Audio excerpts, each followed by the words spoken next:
నిన్న అమెరికా అధ్యక్షుడు ట్రంప్ యుద్ధ విరమణకు ఒక రకంగా ప్రపోజ్ చేశాడు. శుభ్రంగా అది సైలెంట్‌గా ఆగిపోతే సరిపోతుంది ఇరాన్ గూడా.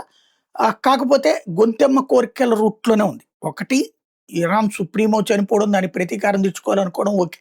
కానీ ఇరాన్ మీదకొచ్చి దాడి జరుగుతున్నప్పుడు ఏదో చేస్తామనుకోవడం భ్రమ.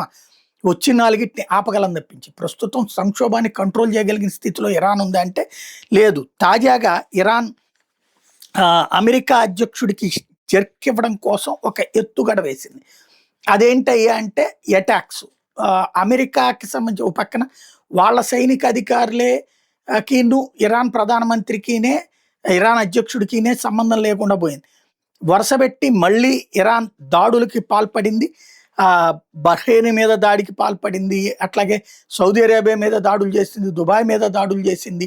అరబ్ దేశాల మీద వరుసబెట్టి గల్ఫ్ దేశాల మీద దాడులకు పాల్పడింది.